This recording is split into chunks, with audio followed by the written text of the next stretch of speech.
We keep hearing that America has a new strategy for Asia and it's called the pivot. But what does this actually mean?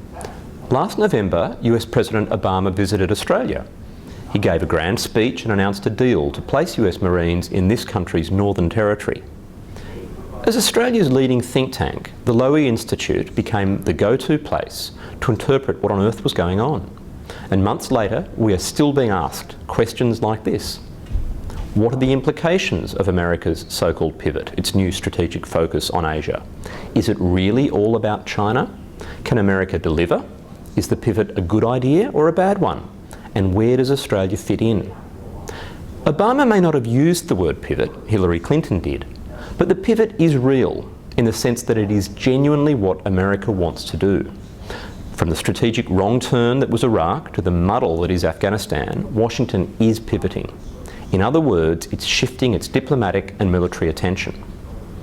It's realising that China poses the main challenge to its preeminence and to the global and regional order it leads. And in Asia, this challenge is potentially destabilising. These risks are underlined by frictions in recent years between China and other countries, especially at sea. So America wants to balance against Chinese power and deter actions that would change the regional order. Not just Chinese actions, North Korea remains a real concern.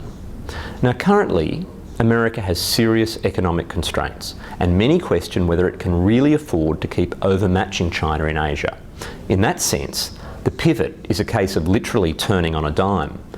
But the US military remains formidable, and its allies and partners very much want the US to stay engaged in the region, even though they do not want to see conflict between the US and China.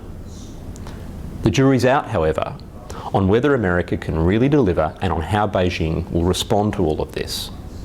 The critical question here is this: will an American determination to push back against China prove destabilising in itself?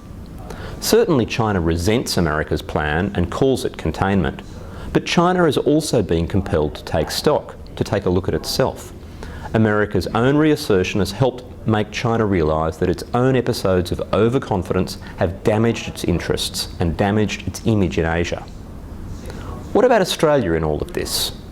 Now, there's no question this nation's geography is useful to its American ally.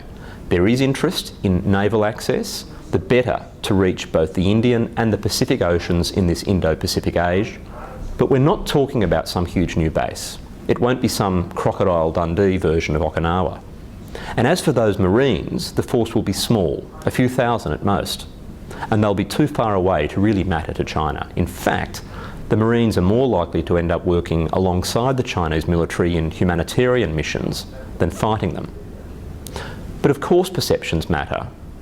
Australia remains a close US ally, and many Australians are nervous about the rise of China.